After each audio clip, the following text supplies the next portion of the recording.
दोस्तों नमस्कार। स्वागत है आपका हमारे इस यूट्यूब मंच पर। दोस्तों आखिर कौन सी ऐसी हड़बड़ी थी, कौन सा ऐसा कारण था जिस वजह से अजीत पवार के देहांत के महज 48 घंटे के भीतर, 2 दिनों के भीतर उनकी पत्नी सुनेत्रा पवार को महाराष्ट्र में उप मुख्यमंत्री पद की शपथ दिलाई गई। आनंद फानन में एनसीपी अजीत पवार गुट के विधायकों ने उन्हें अपना नेता चुना और उन्हें उप मुख्यमंत्री पद की शपथ दिला दी गई। एक तरफ आज सुबह ही शरद पवार गुट की तरफ से कहा गया कि एक वीडियो रिलीज की गई। हालांकि शरद पवार गुट ने इसकी जिम्मेदारी नहीं ली कि यह वीडियो उनकी तरफ से रिलीज की गई, लेकिन समझा गया कि 36 सेकंड की जो वीडियो आई है, जिसमें शरद पवार, अजीत पवार और कुछ अन्य नेता बैठकर चर्चा कर रहे हैं और बताया जा रहा है कि यह पार्टी के मर्जर की चर्चा थी। 12 फरवरी को दोनों एनसीपी के गुटों का औपचारिक मर्जर हो सकता था, विलय हो सकता था, लेकिन क्या उस विलय के प्लान को फेल करने के लिए आनंद फानन में शपथ दिलाई गई? क्या अजीत पवार जीवित होते तो कोई इस विलय के प्लान को फेल कर सकता था? कई सारे सवाल अब एक साथ उठ रहे हैं। सवाल इस पर नहीं उठ रहे कि आखिर अजीत पवार के विमान में गड़बड़ी कैसे हुई। सवाल इस पर उठ रहे हैं कि अंततः एनसीपी के अंदर जो परिस्थितियां विद्यमान है, उन परिस्थितियों में दोनों ही पार्टियों के, एनसीपी के दोनों ही गुटों के, सीनियर पवार और जूनियर पवार की पार्टी के बीच अलग अलग रास्ते पर जाने की होड़ क्यों मच गई। एक तरफ आज मुंबई में सुनेत्रा पवार के नेतृत्व में बैठक हुई अजीत पवार गुट के विधायकों की और उन्हें विधायक दल का नेता चुना गया। शाम होते होते उप मुख्यमंत्री पद की शपथ भी दिला दी गई। वहीं दूसरी तरफ सुबह से ही, कहे तो कल रात से ही, अजीत पवार और शरद पवार के गृह नगर बारामती में शरद पवार गुट के नेताओं की बैठक चल रही थी। पहले यह उम्मीद जताई जा रही थी कि सुनेत्रा पवार समेत तमाम दूसरे नेता जो एनसीपी अजीत पवार गुट के हैं, वो सब के सब वहां पहुंचेंगे, लेकिन कोई नहीं पहुंचा। आखिर खेल क्या हुआ? आनंद फानन में राज्यसभा की सांसद सुनेत्रा पवार अपनी राज्यसभा की सदस्यता त्याग कर महाराष्ट्र की राजनीति में कूदने के लिए तैयार कैसे हुई? और इस पूरे खेल पर नजर डालें तो कहीं ना कहीं ये राजनीति के आधुनिक चाणक्यों की लड़ाई ज्यादा नजर आती है, वर्चस्व की होड़ ज्यादा नजर आती है। महाराष्ट्र के अंदर सरकार किसी पार्टी की रहे, सबसे बड़े चेहरे और चाणक्य शरद पवार ही माने जाते हैं। वहीं भारतीय जनता पार्टी में आधुनिक चाणक्य की भूमिका में गृह मंत्री अमित शाह को माना जाता है। और अमित शाह की फितरत देखिए, सियासत में जिन्हें भी अलग अलग इलाकों का चाणक्य माना जाता है, उनके साथ उनके संबंध बहुत मधुर जान नहीं पड़ते। बिहार में नीतीश कुमार के साथ उनकी रार और उनके बीच अविश्वास की जो खाई है, वो सबको पता है कि कितनी ज्यादा है। महाराष्ट्र में शरद पवार के साथ उनकी खाई भी सबको पता है कि सबसे ज्यादा है। अब दरअसल संजय राउत समेत कई नेता ये सवाल उठा रहे हैं कि जब चूंकि अजीत पवार का देहांत हुआ है, सूतक लगा हुआ है और आनंद फानन में जिस प्रकार से शपथ ग्रहण हुआ है, इस शपथ ग्रहण समारोह के पीछे की सच्चाई क्या है? आखिर इतनी हड़बड़ी क्यों थी? अमित शाह दरअसल ये चाहते थे कि महाराष्ट्र के अंदर एनसीपी के दोनों गुट को एक होने का मौका ना मिले, क्योंकि जो हिंदू रीति रिवाज है, हिंदू परंपराएं हैं, उनके मुताबिक 13वीं के बाद लोग शुभ काम में लगते हैं। 13 दिनों का इंतजार लोगों को लग रहा था कि अजीत पवार कैंप करेगा, लेकिन यह मौका मिलने का मतलब था कि शरद पवार का जो जादू है, शरद पवार का जो व्यक्तित्व है, शरद पवार कहीं ना कहीं परिवार, पार्टी, मराठा छत्रप की पूरी विरासत, इन सब का हवाला देते हुए पार्टी को एक कर लेते। पार्टी को एक करते तो महाराष्ट्र में सत्ता होने के बावजूद भारतीय जनता पार्टी की दुश्वारियां बढ़ती। याद रखिए, महाराष्ट्र गुजरात नहीं है, महाराष्ट्र मध्य प्रदेश नहीं है, जहां भारतीय जनता पार्टी अनवरत रूप से अपनी सत्ता को लगातार कायम रख सके। महाराष्ट्र और बिहार ऐसे राज्य हैं जहां भारतीय जनता पार्टी पिछले दरवाजे से कहीं मुख्यमंत्री के रूप में तो कहीं उप मुख्यमंत्री के रूप में सत्ता में काबिज तो हो सकती है, लेकिन चुनावी हिंदुत्व की बयार न तो मुंबई में बहाई जा सकती है और न ही पटना के इर्द गिर्द बहाई जा सकती है। और मुंबई और पटना की इसी सियासत ने मोदी शाह के अश्वमेध रथ के घोड़े को आज तक रोक रखा।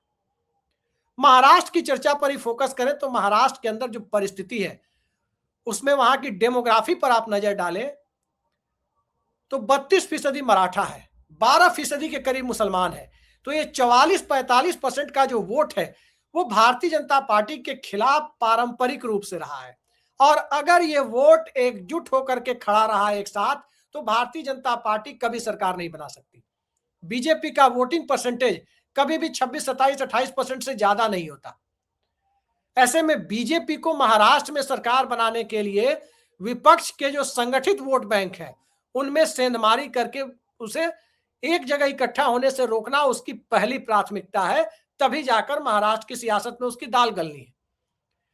अजीत पवार के बारे में कोई दो राय नहीं कि अजीत पवार शरद पवार की छत्र छाया में आगे बढ़े जरूर, लेकिन मराठा समुदाय के बीच अजीत पवार की लोकप्रियता से किसी को इनकार नहीं है।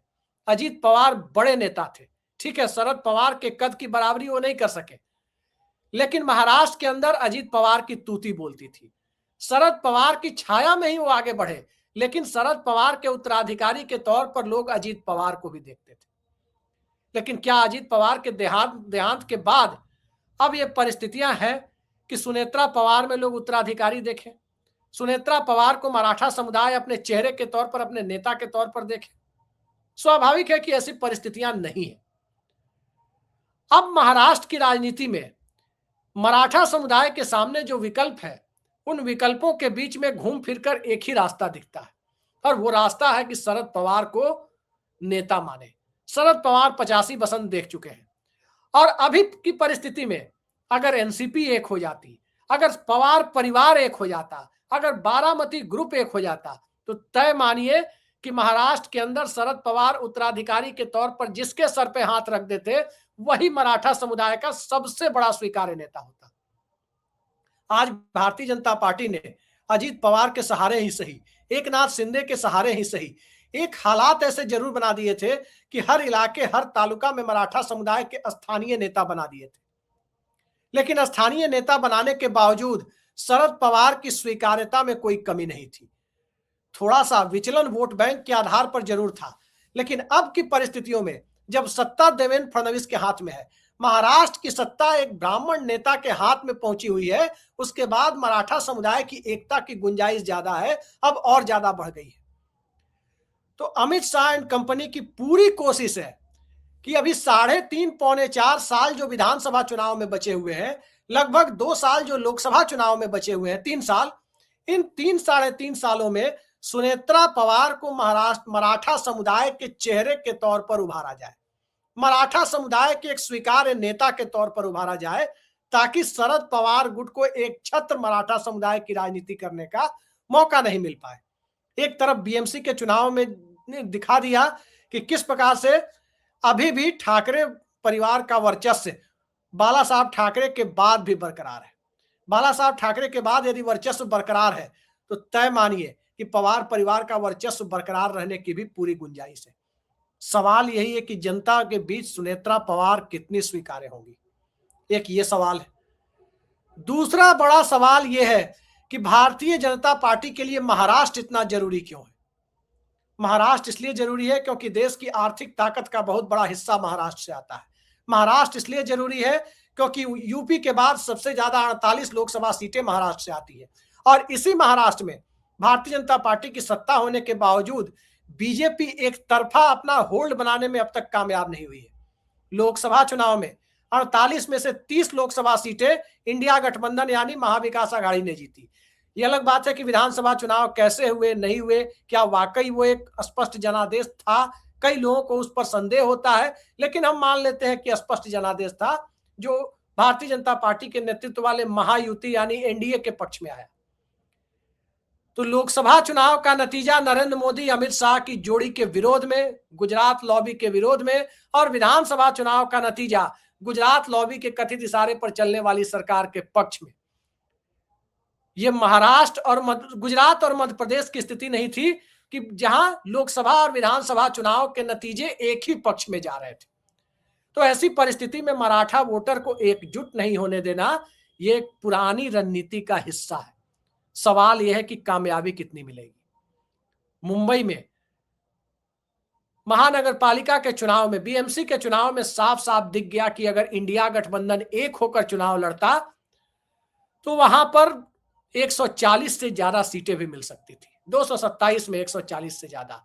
और अभी भी 70 के करीब सीटें अगर उद्धव ठाकरे की पार्टी को मिली हैं तो ये साफ जाहिर होता है कि भारतीय जनता पार्टी का एक छत्र राज्य जब मुंबई में नहीं बन पा रहा, मुंबई में अपने बूते उसे बहुमत नहीं मिला, एकनाथ शिंदे और दूसरी पार्टियों के अजीत पवार के पार्षदों के बूते वो साधारण बहुमत की स्थिति में आई, तो महाराष्ट्र के अंदर तो बहुमत मिलने जैसी बात तो दूर दूर तक सोचना भी बेकार है।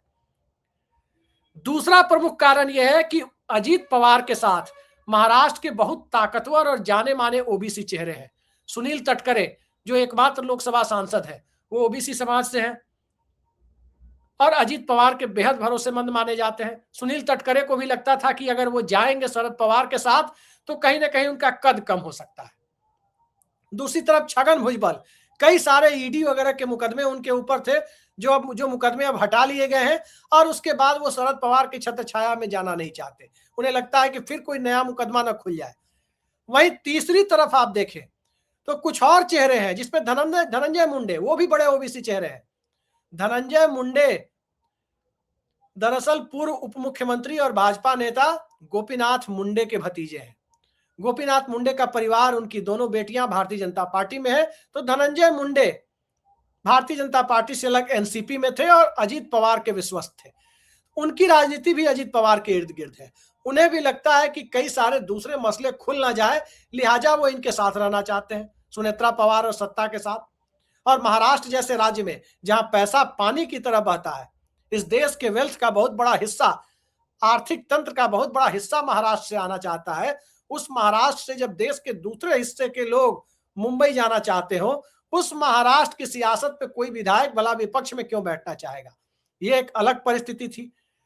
तो भारतीय जनता पार्टी के अंदर जिस तरह से ओबीसी नेताओं की महाराष्ट्र में बहुत पूछ नहीं है, महज 3% आबादी वाले ब्राह्मण समुदाय से आने वाले देवेंद्र फडणवीस मुख्यमंत्री हैं।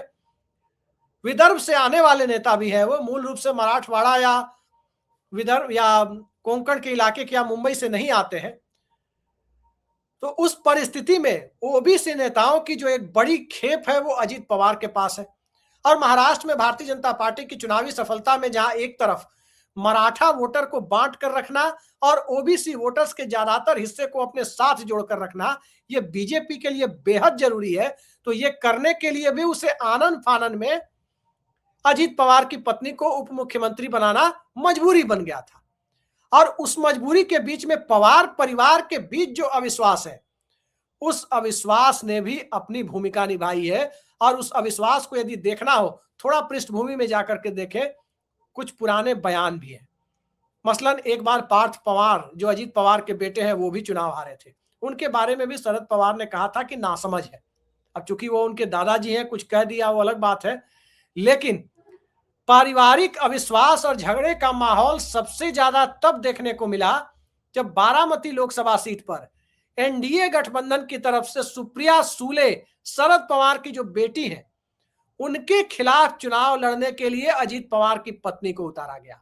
अब चाहे वो गुजरात लॉबी के दबाव में उतारा गया या अजीत पवार ने अपने मन से उतारा, कारण जो भी रहा हो, उस चुनाव में सुनेत्रा पवार की हार हुई, सुप्रिया सूले की चुनावी जीत हुई और उसके बाद सुनेत्रा पवार को राज्यसभा के रास्ते दिल्ली लाया गया। सुनेत्रा पवार दिल्ली पहुंची तो राज्यसभा के रास्ते पहुंची, यानी कहीं ना कहीं संसद ना पहुंच पाने की जो टीस थी, लोकसभा के रास्ते न सही तो राज्यसभा से लाकर सुप्रिया सूले के बराबर में खड़ा करने की कोशिश की गई। और इससे साफ जाहिर होता है कि पारिवारिक विवाद कहीं ना कहीं पूरी तरह से सेटल नहीं हुआ है। अजीत पवार रहते तो सेटल हो जाता, तभी 12 फरवरी को मर्जर की बातें हो रही थी। अजीत पवार के जाने के बाद अजीत पवार के अगले जनरेशन को बीजेपी ये समझाने में कामयाब हो गई है कि उधर जाओगे तो सुप्रिया सूले और रोहित पवार के अधीन काम करना होगा। रोहित पवार को शरद पवार आगे बढ़ा रहे हैं, ये किसी से छिपा हुआ नहीं है। सुप्रिया सूले एनसीपी की राष्ट्रीय स्तर पर कमान ले सकती है, ये किसी से छिपा हुआ नहीं है। तो ऐसे में पार्थ पवार या जय पवार या सुनेत्रा पवार के लिए सुप्रिया सूले के अधीन काम करने की परिस्थितियों का डर तो नहीं दिखाया गया और इस डर के बीच आनंद फानन में शपथ ग्रहण समारोह तो नहीं कराया गया। ये सवाल बहुत बड़ा है, लेकिन इस सवाल के बीच महाराष्ट्र की सियासत के अंदर मराठा वोटर क्या सोच रहा है, ये असल मुद्दा है। मराठा वोटर आखिर किस तरह से महाराष्ट्र की सियासत के बीच अपनी भूमिका देख रहा है, जिस महाराष्ट्र के अंदर हमेशा ज्यादातर मौकों पर मराठा मुख्यमंत्री हुआ करते थे, चाहे वाईबी चौहान हो, चाहे एसबी चौहान हो, चाहे शरद पवार हो, चाहे विलासराव देशमुख हो, ज्यादातर मौकों पर मराठा मुख्यमंत्री हुआ करते थे। वहां मराठाओं के हाथ से सत्ता निकलकर दूसरे लोगों के हाथ में भारतीय जनता पार्टी ने थमा दी, तो तय मानिए कि महाराष्ट्र की राजनीति में अब लंबे समय तक मराठा वोटर को विभाजित करने की जो रणनीति है, और उस रणनीति को एनसीपी के अजीत पवार गुट के सहारे जो बीजेपी आगे बढ़ाना चाहती है, फिलहाल ये बहुत ज्यादा सफल होता हुआ दिखाई तो नहीं देता। हाँ, सियासत है और सियासत के खेल में कुछ भी संभव है। आज के भौतिकवादी युग में शरद पवार के पीछे मराठा समुदाय पहले की तरह खड़ा रहेगा, इसकी गुंजाइश ज्यादा तो है, लेकिन पूरी तरह से खड़ा होने में एक संदेह भी है कि भारतीय जनता पार्टी कोई नया पैतरा लेकर तो नहीं आएगी। महाराष्ट्र की राजनीति में मराठा वोट का वर्चस्व और उस वोट बैंक की भूमिका इतनी बड़ी हुआ करती थी कि एक छोटा वाकया मैं आपको सुनाता हूं। शरद पवार के बारे में बाल ठाकरे ने, जब शरद पवार कांग्रेस में हुआ करते थे, उस दौर में बाल ठाकरे ने कहा था कि अगर कांग्रेस शरद पवार को प्रधानमंत्री बनाएगी तो एनडीए का दामन छोड़कर शरद पवार का समर्थन करेंगे। और जब कांग्रेस पार्टी ने प्रतिभा पाटिल को 2007 में राष्ट्रपति पद का उम्मीदवार बनाया, तब बाल ठाकरे ने एनडीए में होने के बावजूद एनडीए उम्मीदवार भैरव सिंह शेखावत का समर्थन नहीं किया, बल्कि मराठा प्राइड के नाम पर प्रतिभा पाटिल का समर्थन किया और प्रतिभा पाटिल राष्ट्रपति चुनी गई थी। तो मराठा वोट बैंक की, एकजुट वोट बैंक की ताकत कितनी होती है, और उस ताकत के आगे, एकजुट मराठा ताकत के आगे तमाम राजनीतिक दलों को जो शीश झुकाना पड़ता है, भारतीय जनता पार्टी बिल्कुल उल्टी चाल चलती है कि महाराष्ट्र में मराठा वोटर को विभाजित कर अपनी राजनीति गैर मराठा वर्ग से कैसे चलाई जाए, इसमें लगी रहती है भारतीय जनता पार्टी। अब इसमें आगे कामयाबी मिलेगी या मराठा वोटर की आंखें खुल जाएंगी, ये आने वाला वक्त बताएगा। लेकिन इतना जरूर है कि अहमद शाह अब्दाली के दौर से आज के दौर तक मराठों की वीरता की तमाम कहानियां हम लोगों ने सुनी है, लेकिन रणनीतिक चूक की कहानियां भी सुनी है। तो क्या इस बार वाकई शरद पवार के सामने सुनेत्रा पवार ने राजनीतिक चूक कर दी है? अब चूक की है या मास्टर स्ट्रोक है, ये फैसला और ये हम तो नहीं कह सकते। आने वाला वक्त बताएगा कि महाराष्ट्र की सियासत में किस तरह से सियासी ऊंट करवट लेता है। आज की स्थिति में यही कहा जा सकता है कि भारतीय जनता पार्टी ने अपनी तरफ से बिसात बिछा दी है, और उस बिसात में शरद पवार कहीं ना कहीं पूरी तरह से कामयाब होने की स्थिति में खुद को नहीं देख पा रहे। शरद पवार की राज्यसभा की सदस्यता भी खत्म होने को है, इसी वर्ष खत्म हो रही है, और महाराष्ट्र के अंदर महाविकास आघाड़ी यानी इंडिया गठबंधन की स्थिति ऐसी नहीं है कि वो शरद पवार को राज्यसभा पहुंचा सके। तो क्या शरद पवार सियासत से और चुनावी राजनीति से, संसदीय राजनीति से संन्यास ले लेंगे, या शरद पवार अखिलेश यादव या एमके स्टालिन या ममता बनर्जी के बूते किसी दूसरे राज्य से, उत्तर प्रदेश, तमिलनाडु या बंगाल जैसे किसी दूसरे राज्य से राज्यसभा पहुंचेंगे?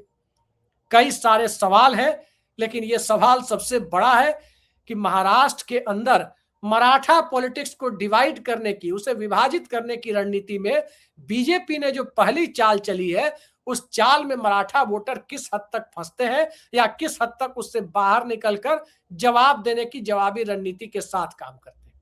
आज के लिए इतना ही। नमस्कार।